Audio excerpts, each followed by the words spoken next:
La gente no entiende qué es la Unión Europea. No entiende cómo funciona y no sabe qué personas la gestionan, pero sí sabe que a esas personas no las eligieron los ciudadanos.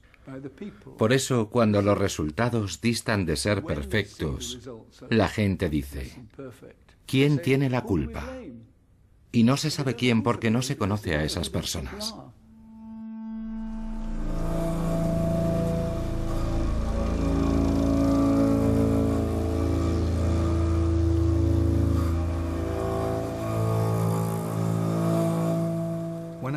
Cuando empecé a trabajar como activista medioambiental, nunca me imaginé que terminaría como perro guardián de la maquinaria de Bruselas.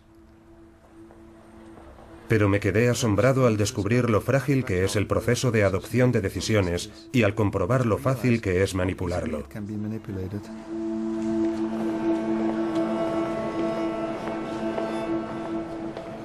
Hay una fuerza oculta tras esta maquinaria, toda una industria que opera en la sombra, a menudo en secreto y de forma confidencial.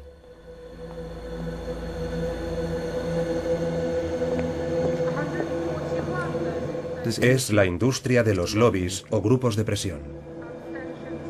Abstenciones, rechazada. Enmienda 28, a favor, en contra, abstenciones, rechazada. Párrafo 72, a favor. Llevo 20 años luchando por sacar a la luz quiénes son esas personas que mueven los hilos en la toma de decisiones en la Unión Europea, cómo operan y qué vínculos guardan con la élite política de la Unión Europea. Abstenciones, adoptada. Enmienda 267, a favor, en contra, abstenciones, adoptada.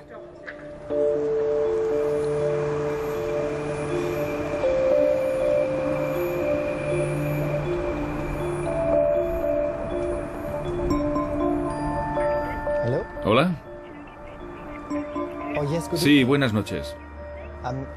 Me gustaría hablar con Rafaele, por favor. Ah, no está.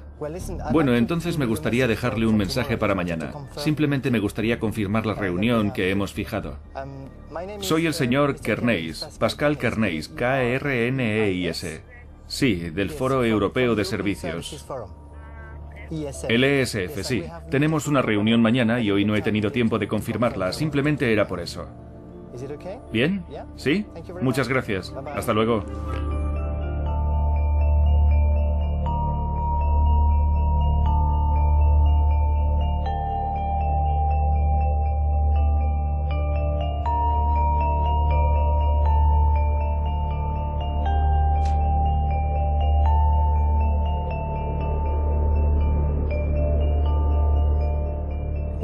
Bruselas es una ciudad pequeña, casi de provincias, pero solo en la superficie.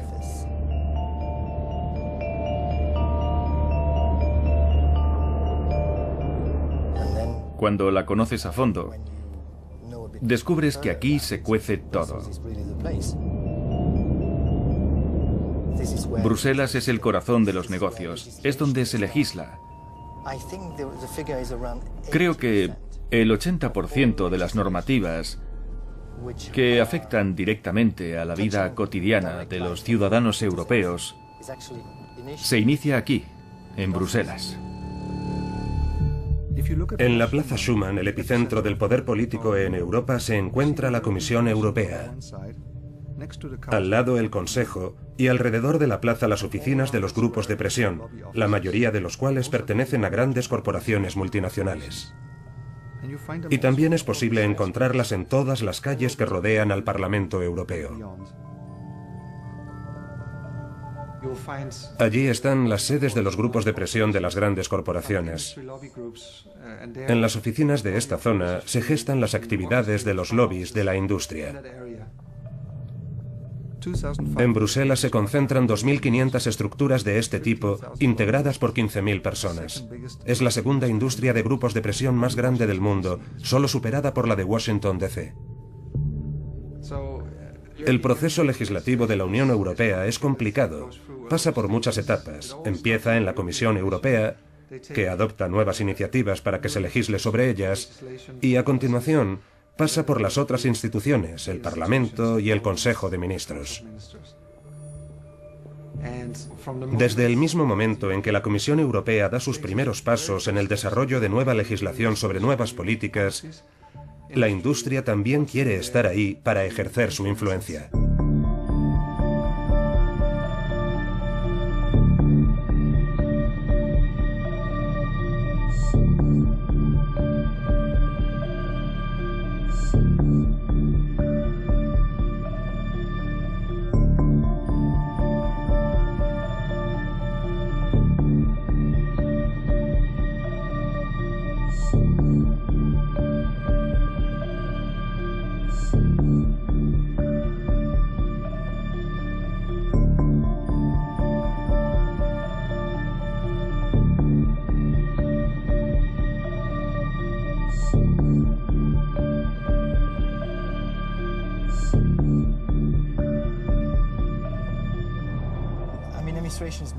La administración no está hecha para mí.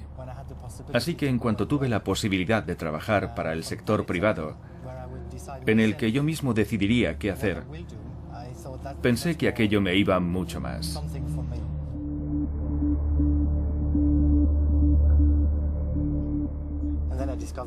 Entonces, descubrí el negocio que rodeaba a las instituciones europeas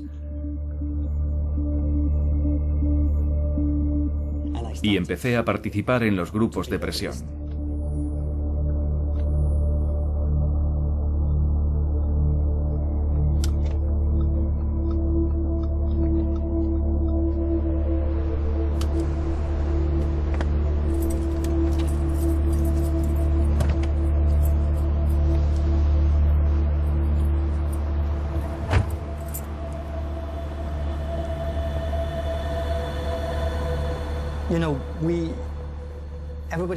Todo el mundo cree que quienes legislan son las instituciones. Y las instituciones principales en la Unión Europea son la Comisión, el Consejo de Ministros y el Parlamento Europeo. Pero detrás hay otro mundo que influye en las instituciones a la hora de redactar un texto, a la hora de aportar una buena idea, de proponer enmiendas, de intentar perfilar un texto, dependiendo de lo que les interese.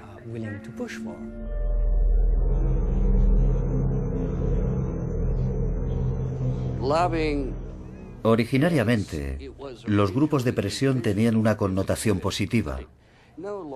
Ningún legislador puede ser un experto en todos los campos que tiene que abordar, y por ello confía en los consejos que le dan. Pero los grupos de presión pasaron de tener esa función a tener verdaderos sicarios, entre comillas.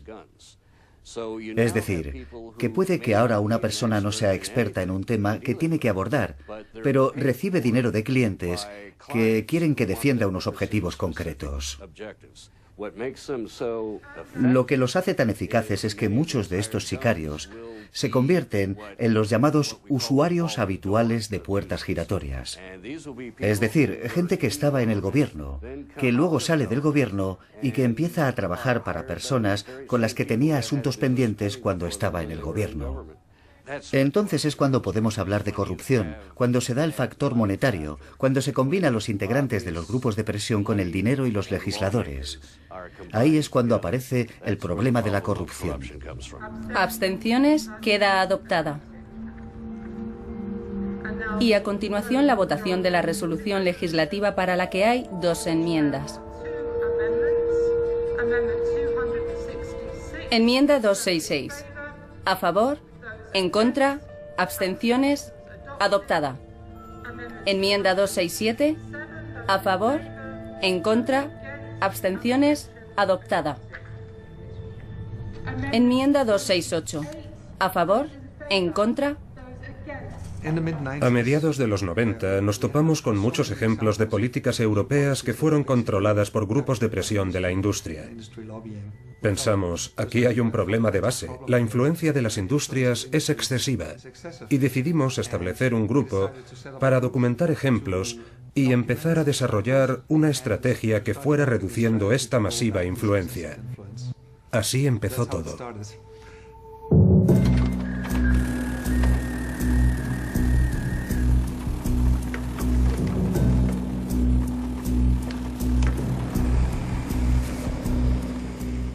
Recuerdo que un día, en el verano de 1993, nos llegó un fax a la oficina. Lo enviaba un grupo medioambiental de una localidad del sur de Francia.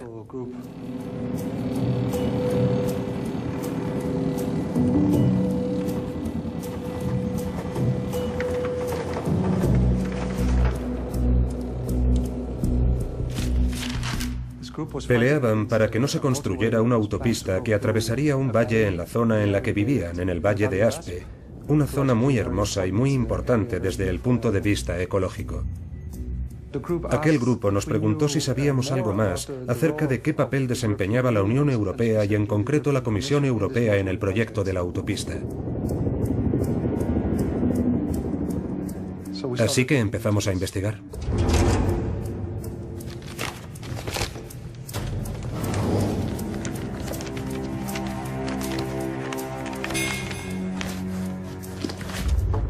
Descubrimos que aquel plan formaba parte de la llamada Red Transeuropea de Transportes.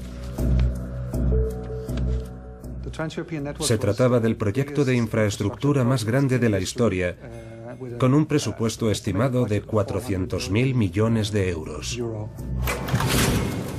Unos compañeros de Suecia nos proporcionaron otro detalle. Detrás de aquel caso se encontraba un grupo de presión muy influyente.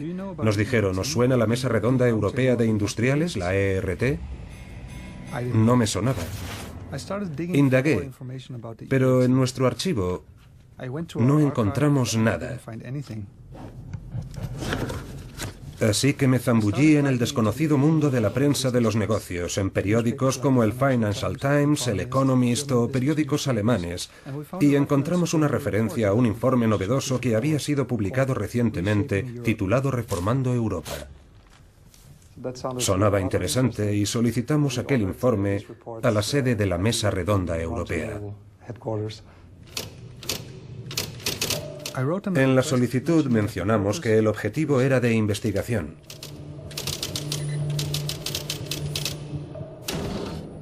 Pensé que no me enviarían nada, pero unos días más tarde me llegó al buzón un enorme sobre marrón.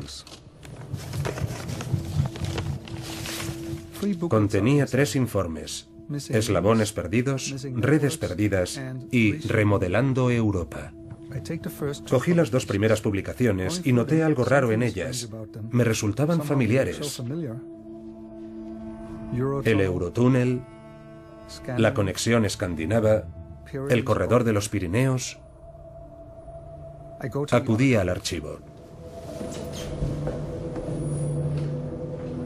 El proyecto TEN de la Comisión. Revisé la documentación y la cotejé varias veces.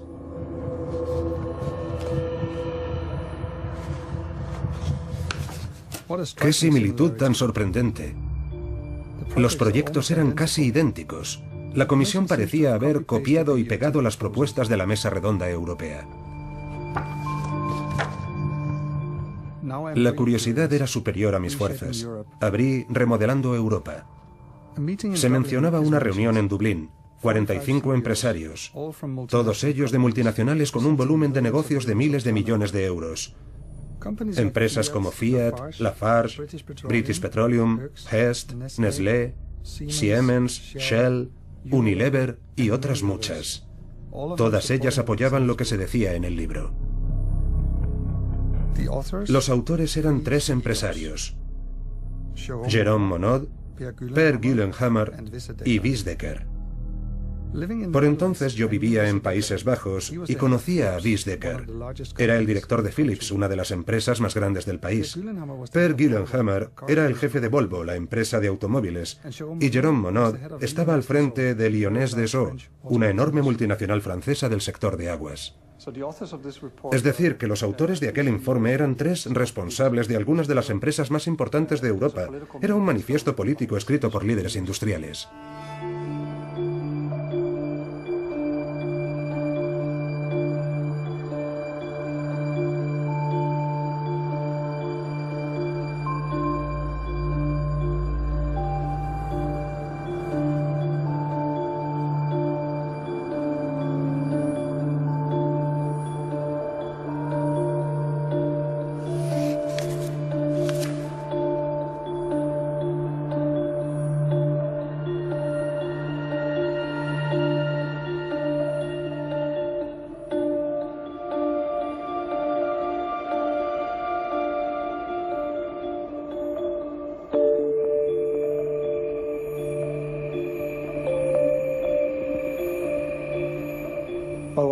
Lo sorprendente era que aquellos 3 jefazos se hubieran sentado a escribir un informe que era un conjunto detallado de recomendaciones para cambiar el aspecto de Europa.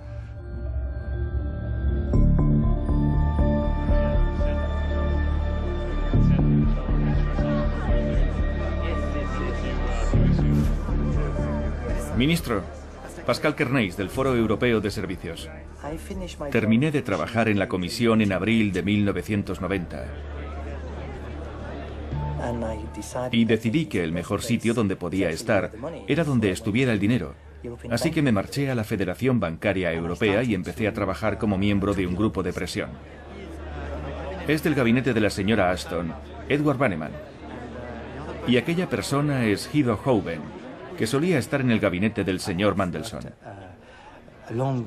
He trabajado mucho tiempo, 9 años, en la Federación Bancaria Europea, y allí empecé a descubrir un mundo paralelo a Europa, que era el del comercio internacional.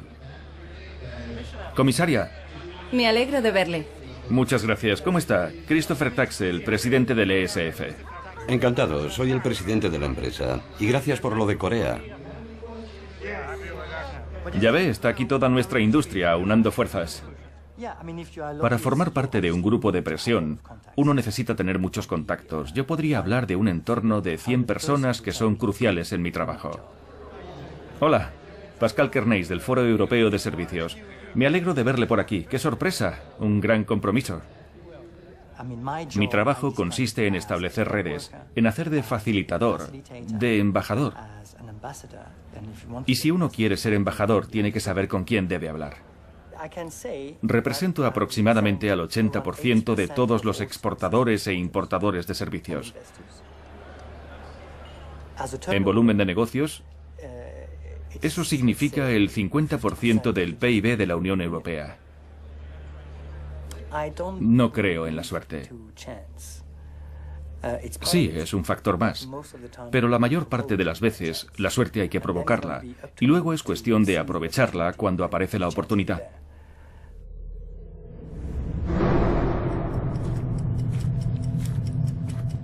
En diciembre de 1993, la red de ONGs para la que trabajo celebró su reunión anual en Bruselas. Estábamos muy sorprendidos por lo que habíamos descubierto sobre la Mesa Redonda Europea y sobre su influencia. En aquel momento no había estudios académicos que demostraran nada acerca del poder que tenían las grandes multinacionales sobre las políticas de la Unión Europea. Decidimos que aquella era la oportunidad perfecta para llamar la atención sobre el papel de la Mesa Redonda Europea. Hicimos una lluvia de ideas sobre qué hacer y optamos por algo provocador. La noche anterior escribimos una nota de prensa y a primera hora acudimos a la oficina de dicha organización. Uno de nosotros llamó al timbre y le dijo a la secretaria que era estudiante y que estaba buscando documentación. Cuando abrieron la puerta subimos las escaleras a toda prisa. Así conseguimos entrar en la oficina de la Mesa Redonda Europea.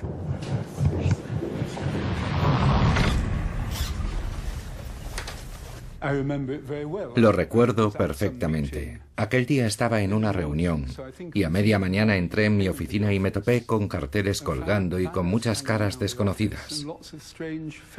Pregunté, ¿qué está pasando aquí? ¿Me cuenta alguien qué está pasando? Y me dijeron, hemos venido a ocupar su edificio.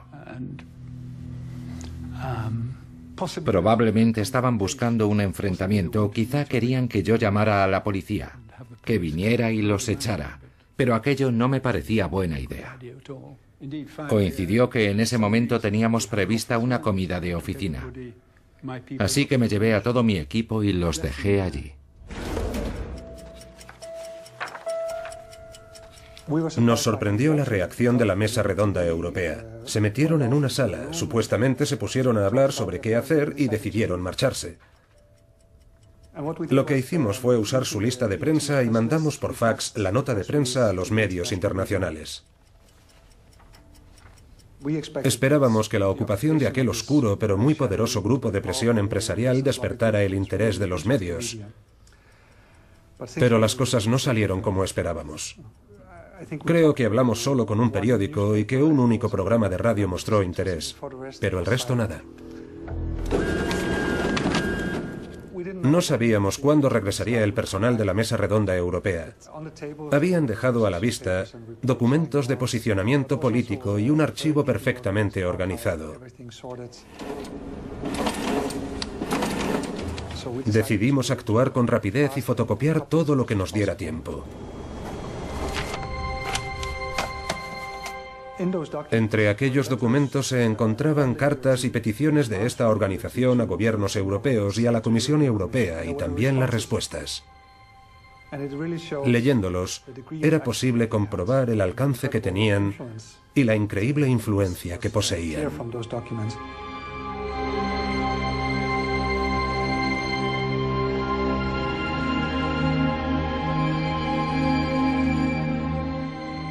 Decidimos entonces estudiar la historia de la Mesa Redonda Europea y vimos que se remontaba a principios de los 80. Hubo un miembro de la comisión que resultó crucial, un belga llamado Stevie Davignon.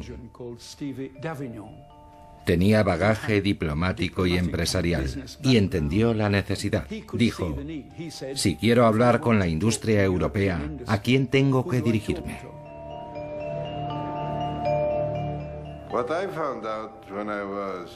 Cuando fui comisario de Industria, descubrí que había un deficiente contacto entre la Comisión y los operadores económicos.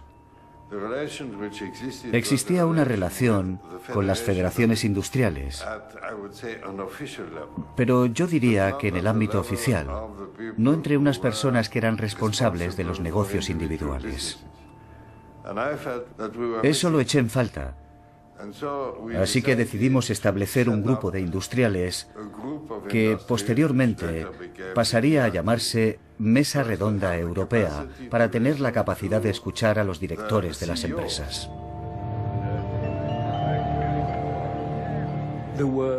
Estaban los Agnelli, que dirigían la Fiat en Italia, Wies Dekker, que gestionaba la Philips en los Países Bajos, Per Gyllenhammar al frente de Volvo en Suecia, gente de Siemens y de grandes empresas químicas alemanas, así como francesas, españolas y británicas.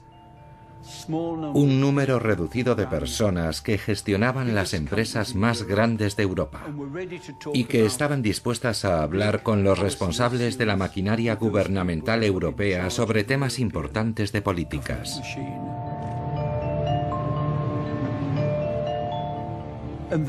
Y entonces, cuando conocen a un presidente de la Comisión tan visionario como Jacques Delors, descubren que él también piensa exactamente en los mismos términos. Así que, ¿por qué no reunirse y compartir ideas? Y ese es el paso que dimos.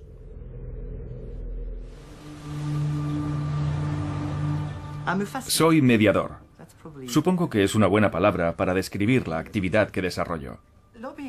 Se suele pensar que las palabras lobby o grupo de presión tienen connotaciones negativas, pero se trata simplemente de establecer lazos, contactos entre seres humanos. Buenos días. Buenos días. ¿A qué hora te has levantado? En el fondo, el mundo es muy pequeño y el grupo de gente con el que tratas se va reduciendo. Todo se reduce a unas 100 personas clave. El resto va y viene. En Bruselas, hablando de cuestiones transfronterizas. Hoy en día, las empresas se han globalizado, por lo que las estadounidenses, las empresas chinas, las indias o taiwanesas son en el fondo aliadas mías. Trabajamos conjuntamente con el mismo objetivo, abrir el mercado. Perdone. Bueno, adelante. ¿Pasamos? No se trata de ejercer presión una sola vez, sino de insistir reiterativamente con los mismos mensajes.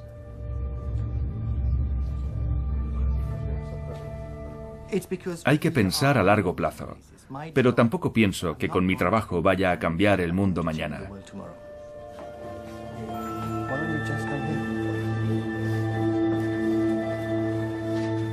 Buenos días a todos. Gracias por su presencia esta mañana.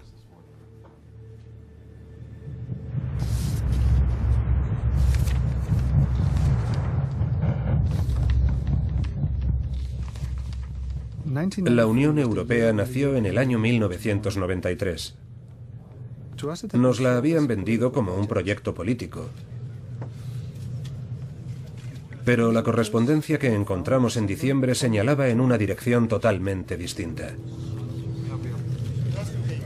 ¿Había un plan maestro detrás, como sucedió con el proyecto TEN, escrito por la Mesa Redonda Europea? Los archivos indicaban que la Mesa Redonda y la Comisión Europea se reunían habitualmente.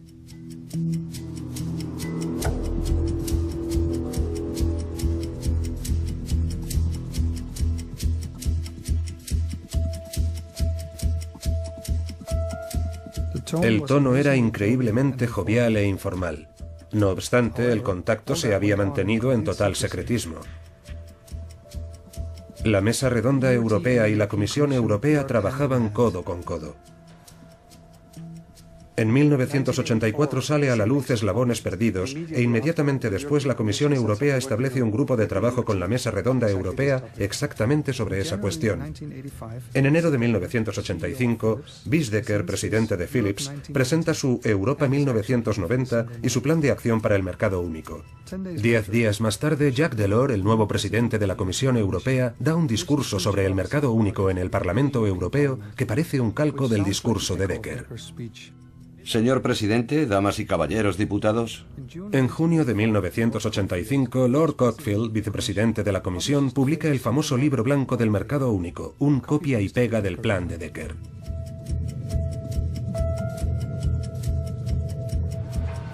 Cada 6 meses se celebraba una cumbre europea y cada 6 meses, unos pocos días antes, se reunía la Mesa Redonda Europea. El lugar y la fecha de celebración eran mantenidos en secreto y la convocatoria se realizaba con 2 años de antelación. Se dejaba así un mensaje claro para la siguiente cumbre europea de jefes de Estado.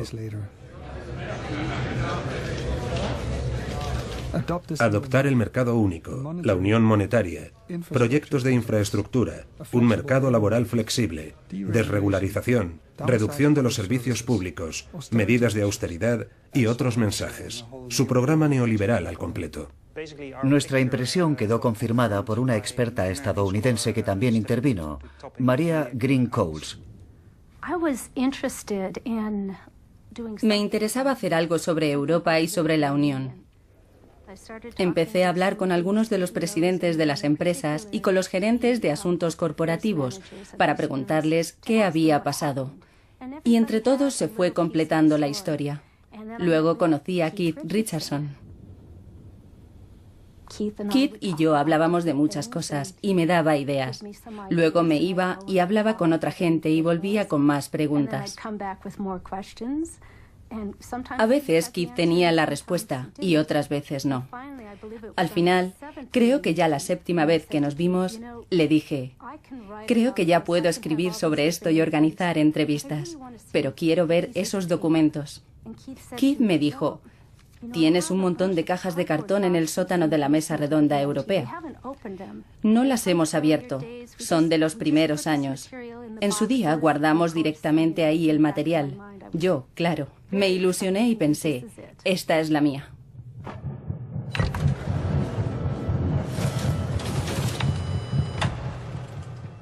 Maria Green Coles se encontró un telex. Era de Vizdeker, el responsable de Philips. En diciembre de 1985 escribió a los jefes de Estado justo antes de la firma del Acta Única Europea, que inició el proceso del mercado único. La parte con más enjundia del telex decía, desconocemos qué van a hacer, pero queremos que tomen medidas, en una o en otra dirección. Si eligen descartar un programa de mercado único, quizá la única opción que nos quedará será llevarnos el negocio a otro lado.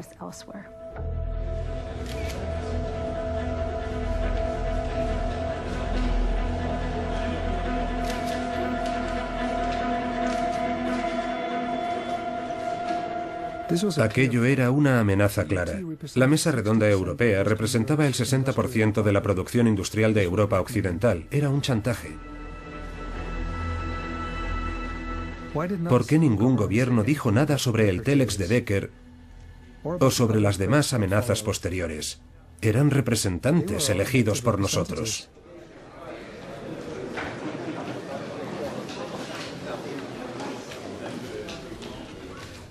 Aquello nos pareció una traición y quisimos hacer algo al respecto. Era importante que la gente de la calle supiera lo que estaba pasando y decidimos publicar un libro. Así que además de recoger datos empezamos a realizar entrevistas. Entrevistas encubiertas. Eric era la persona idónea para realizar aquellas entrevistas. En aquellos días era muy fácil conseguir acreditación de prensa. Decías que eras de una revista o de una gaceta y ya eras periodista. En el fondo no era totalmente mentira ni verdad.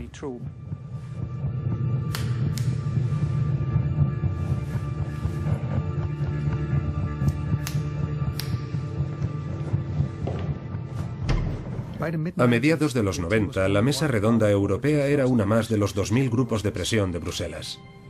Federaciones de negocios, consultoras de grupos de presión, oficinas de asuntos públicos, comités de expertos.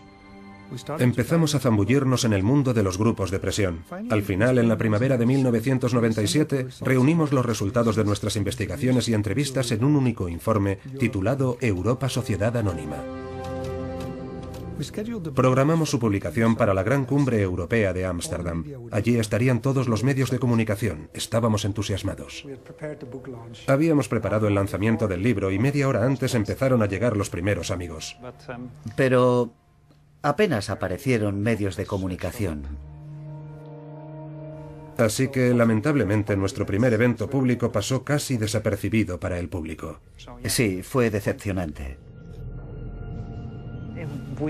Creíamos tener un material muy interesante y una buena presentación. Sí, sin duda fue decepcionante que los medios no recogieran aquella historia.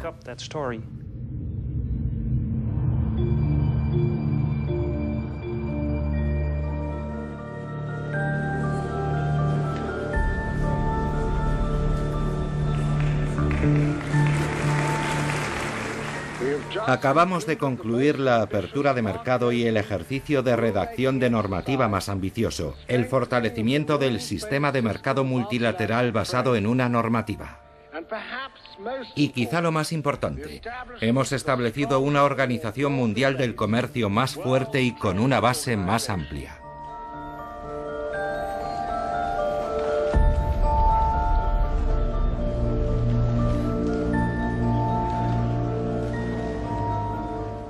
Cuando trabajé en los servicios financieros de las negociaciones del GATT, descubrí un campo muy interesante y que me atraía mucho. Hemos concluido las negociaciones comerciales más profundas hasta la fecha. Ustedes, negociadores de los 117 gobiernos implicados, han logrado un éxito extraordinario. Con su aprobación, doy por concluida la ronda de Uruguay.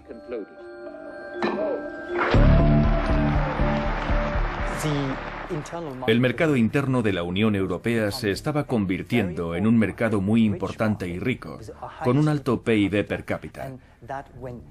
Y cuando la Unión Europea negociaba como bloque en el exterior, tenía un poder muy grande porque era el exportador más grande, el importador más grande y el inversor extranjero más importante. Pero Sir Leon Brittan, el comisario de comercio de la Unión Europea, se quejaba de que cada vez que negociaba con Estados Unidos lo hacía delante de su homólogo. He oído que tiene su oficina en un jardín. Se oye de todo. Y que detrás de él estaban los responsables de los grandes bancos y de las grandes empresas de seguros diciéndole, por favor, haga esto por mí, por nosotros. Pero cuando Sir Leon Brittan se giraba para ver dónde se encontraba su apoyo, no encontraba más que a unos ministros diciéndole, no haga esto, no haga aquello, o haga eso pero nada más, y aquello no le gustaba. Descubrimos que hay todo un mundo de grupos de presión en Washington. Lobbies que les dicen a su gobierno qué es lo que quieren que suceda en las negociaciones comerciales. Pensamos en ir por el mismo camino, en hacer algo similar. La institución europea lo está pidiendo. No puede solo depender de la información aportada por los Estados miembros y por los expertos de los ministerios de Economía, sino que necesita recibir información directa de los bancos y las empresas aseguradoras. Gracias, señor comisario. Entonces, llegado el momento, el comisario europeo de Comercio, Sir Leon Brittan, dijo: invitaré a cenar a los 40 responsables de las empresas de servicios más importantes de Europa. Eso significaba los jefes de grandes bancos, grandes compañías de telecomunicaciones, de seguros, de distribución de servicios, de grandes servicios de transportes, de grandes empresas de turismo, en total distintos sectores que conforman el 70% del PIB de Europa. Así que invitó a unos 40 presidentes y al final de la cena dijo: bien, ahora que tienen en el estómago comida de la comisión, me deben algo, tienen que hacer algo por mí. La gente a veces se cree que a la comisión se le ocurren ideas de la nada y que las mete a calzador, pero no es así. La comisión tiene hambre de ideas procedentes de los actores económicos. Ideas que le ayuden a decidir qué plantear por el interés de Europa. Ahí es donde surgió la idea de crear una red de asociaciones y empresas que apoyaran las ideas del sector empresarial y de servicios. Poco después me convertí en director del Foro Europeo de Servicios.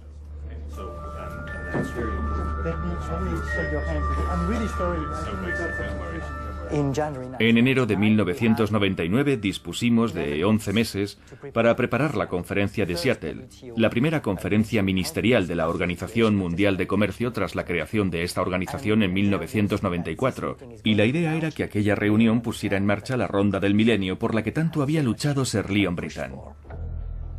Bien, vamos.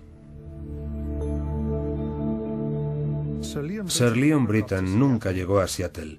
Toda la comisión tuvo que dimitir por los inmensos fraudes en los que estaban implicados varios comisarios. Y en Seattle, la ronda del milenio adoptó un rumbo totalmente inesperado. Yo estaba hospedado en el Hotel Hilton y la conferencia se celebraba en el Sheraton a 500 metros y no me permitieron salir del hotel porque había un manifestante echado en el suelo bloqueando la puerta.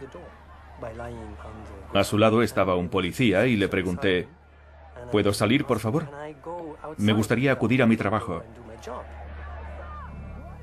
Iba a ayudar en el lanzamiento de la ronda de Seattle, lo que significaría entrar en una nueva fase de la negociación para la liberalización de los servicios. Recuerdo que el comisario Lamy pudo entrar en su coche, pero no pudo avanzar por la gente que había alrededor.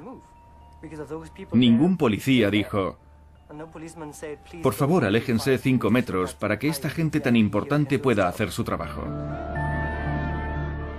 Muchas ONGs afirman que el Foro Europeo de Servicios es una organización secreta que mantiene reuniones confidenciales con la Comisión Europea, pero todo está en la página web. A ver, yo estoy haciendo mi trabajo, poniéndome en contacto con los funcionarios de la Comisión responsables de mi informe. Si alguien más quiere hacer lo mismo, encontrará el número de teléfono en la página web.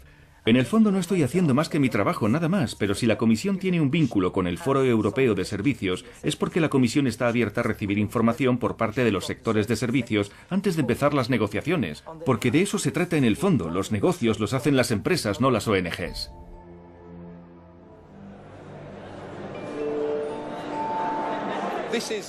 Esta es la cena anual de los Amigos de Europa, una organización muy grande e importante en Bruselas, formada por mucha gente de muchos países con funciones y bagajes muy variados, pero que comparte un mismo interés: cómo desarrollar Europa, cómo corregir lo que está mal, cómo mejorar lo que ya hemos hecho. Es lo que llamamos un think tank, un comité de expertos. En Bruselas llenan una parte del vacío que existe en el ámbito europeo en el que no hay un debate público. Es decir, los think tank se erigen en foros en los que se desarrollan debates sobre lo que ocurre dentro de la burbuja de Bruselas. Aquí se reúnen políticos nacionales, políticos europeos, funcionarios, los temidos eurócratas, diplomáticos, hombres de negocios, profesores universitarios, gente de todo tipo. En el fondo, Bruselas es como un pueblo, todo el mundo habla con todo el mundo. Cuando trabajé para la Mesa Redonda Europea, parte de mi trabajo consistía en mantener los contactos. Los comités de expertos no son grupos de presión, pero forman parte del paisaje de los lobbies, porque las empresas los usan para transmitir sus peticiones y sus perspectivas, y todos ellos dependen en gran medida de la financiación industrial. Están recibiendo distintos tipos de financiación, por ejemplo, de Microsoft. La industria estadounidense está presente en Europa y Microsoft es un claro ejemplo. ¿Por qué no? En Bruselas ha habido comités de expertos que recibían financiación directa de la industria petrolera y que abordaban el tema de si de verdad existe el cambio climático o de si es importante que los gobiernos tomen medidas para reducir emisiones de dióxido de carbono.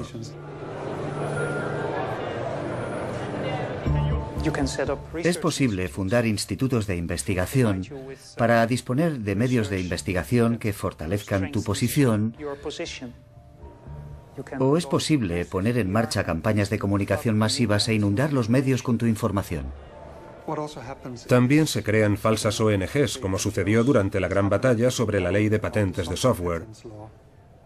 De repente aparecieron anuncios de una ONG en los que se decía que representaba a pymes, pero el apoyo financiero de aquella ONG procedía de Microsoft y de otra gran empresa de software, SAP. Al final, todo se reduce al dinero. La democracia se basa en el lema «una persona, un voto», pero en el mundo de los negocios de Bruselas el lema es «un euro, un voto». El problema es que desconocemos el dinero que se mueve entre bambalinas en política, desconocemos cuánto se gasta en hacer presión, quién lo hace y sobre qué temas ejerce presión. Necesitamos controlar esto por medios democráticos. Hay que ser transparentes con el rol de los grupos de presión, en el proceso de adopción de decisiones en la Unión Europea, el rol de empresas importantes como Monsanto o Shell, o el rol de un gobierno extranjero como el chino o el ruso a la hora de adoptar las decisiones en Bruselas.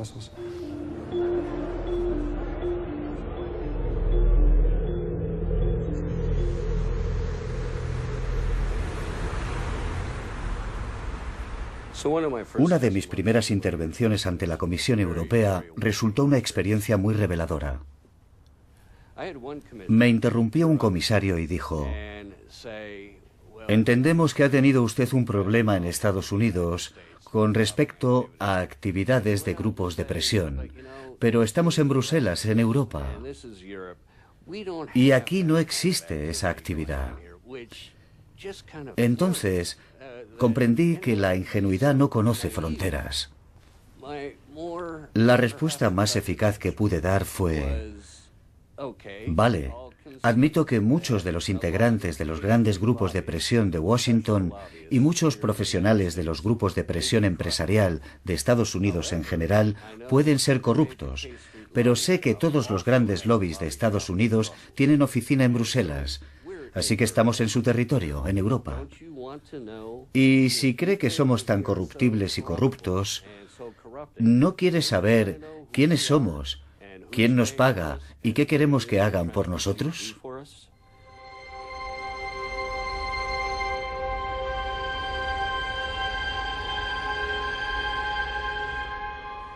Llevábamos mucho tiempo queriendo regular los grupos de presión, pero en 2004 empezó una nueva comisión y por primera vez 10 países de Europa Oriental entraron a formar parte de ella.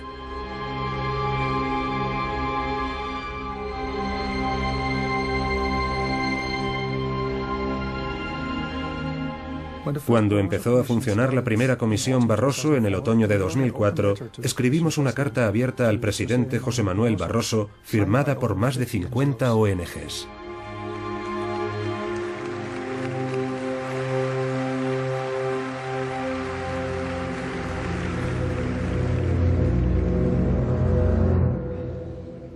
Me gustaría transmitir mi más sincero agradecimiento por la confianza que acaban de depositar en esta comisión. Y quiero afirmar que recojo esta confianza con una enorme responsabilidad por mi parte. Vamos a trabajar al máximo para servir a Europa, para servir a las instituciones de la Unión Europea y para servir a todos nuestros conciudadanos. La respuesta fue una carta formal muy corta que prácticamente venía a decir: hemos recibido su carta, gracias, muy interesante, nada sustancial. Gracias. Así que enviamos una carta parecida a todos los vicepresidentes de la Comisión. Y de repente, hacia el final de febrero, se puso en contacto con nosotros la oficina de Siim Kallas, comisario estonio de Administración, que nos invitó a una reunión.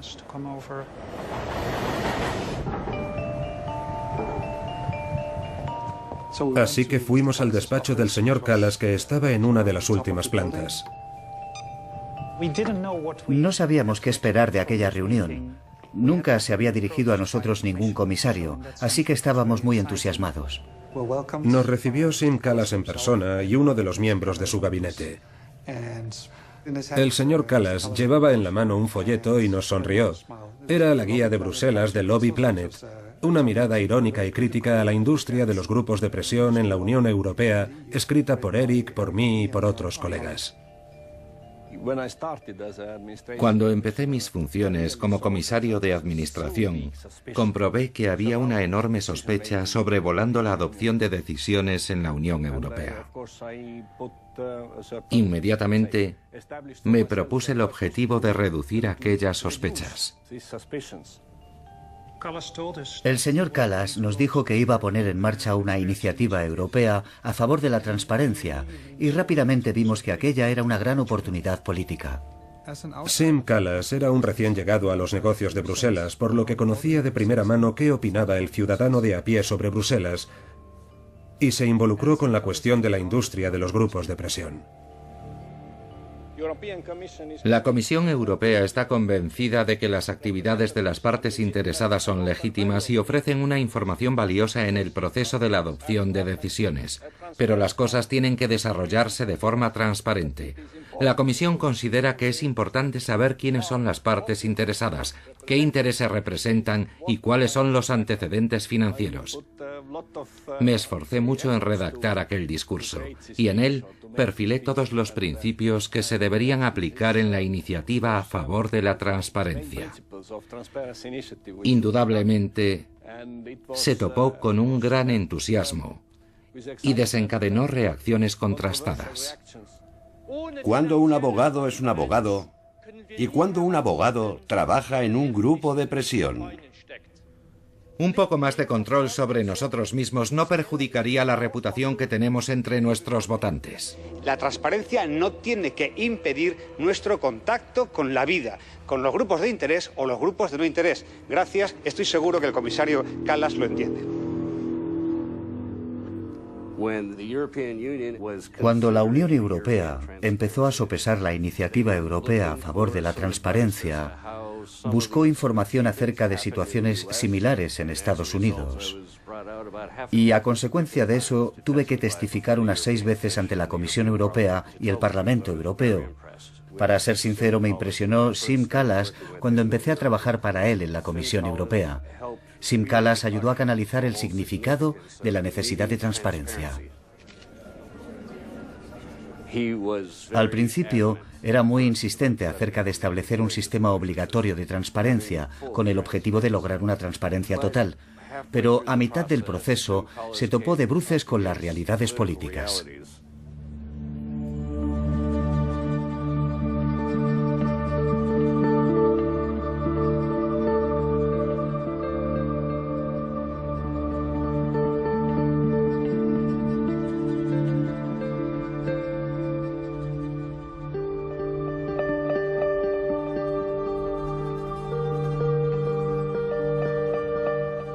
Al cabo de 3 años de lucha y enfrentamiento político, el comisario Kallas subió al estrado visiblemente cansado para poner finalmente en marcha un registro de grupos de presión. Buen mediodía. O buenas tardes ya. Hoy vivimos un momento destacado.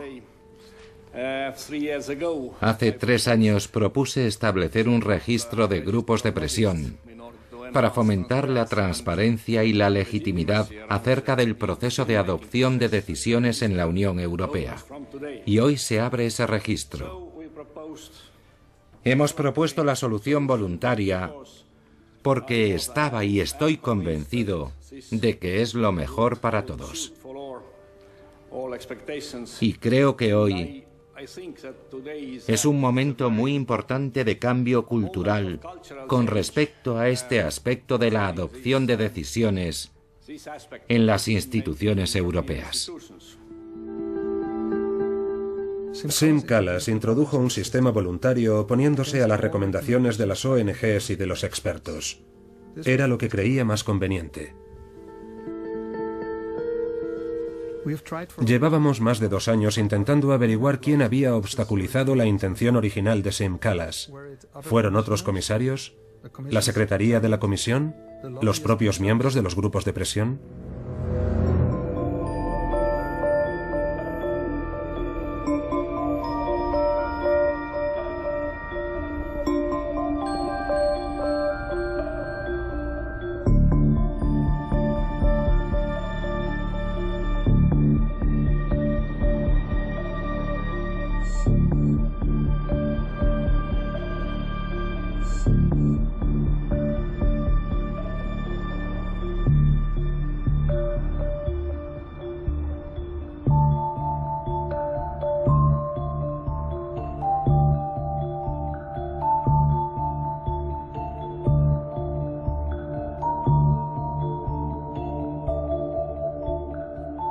Un mes después del inicio de la crisis financiera, en octubre de 2008, José Manuel Barroso nombró el Grupo Independiente de Alto Nivel sobre Supervisión Financiera. El objetivo del grupo era elaborar propuestas para la regulación de los mercados financieros y encontrar la salida a la crisis financiera. 8 personas, 8 sabios fueron nombrados para liderar aquel grupo. Jacques de la Rosière, Rainer Masera, Onno Rudin, Otmar Isin, Callum McCarthy, Leszek Balcerowicz, José Pérez Fernández y Lars Niber. Analizamos la independencia de aquel grupo independiente y descubrimos datos sorprendentes. De la Rosière es el copresidente de una organización financiera de presión. Masera tiene vínculos con Lehman Brothers, Rudin con Citigroup, Isin con Goldman Sachs.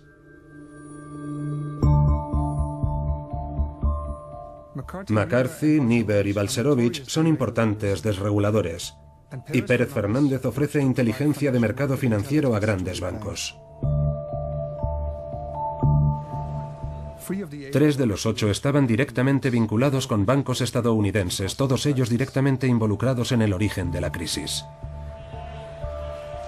Balcerowicz, además, está directamente unido con think tanks estadounidenses de tendencias de derechas como el Instituto Cato, uno de los asesores más próximos a la administración Bush. También estaba vinculado con think tanks neoliberales en Bruselas, Polonia y el Reino Unido.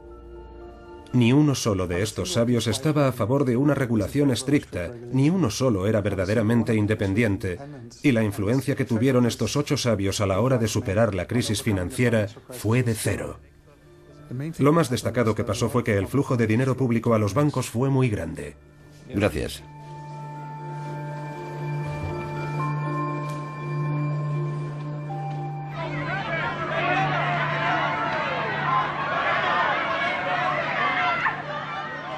Todo este asunto está envuelto por una horrible sensación de déjà vu.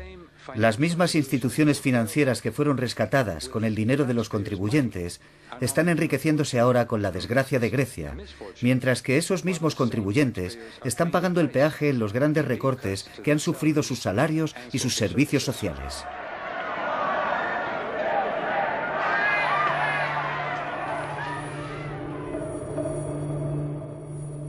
Tras 20 años de desregularización y liberalización, de repente la propia Unión Europea se encontraba a punto de estallar.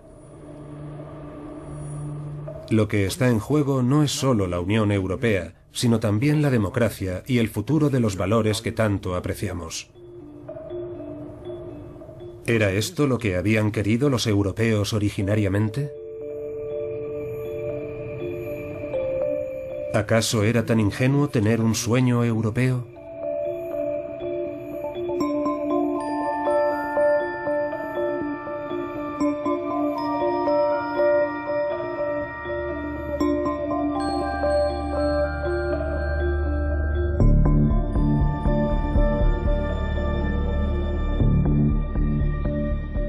Está en la naturaleza humana que no exista solo el bien. Todo tiene un lado malo y necesitamos asegurarnos de que nos quedamos solo con lo bueno. Y por eso es necesaria una regularización.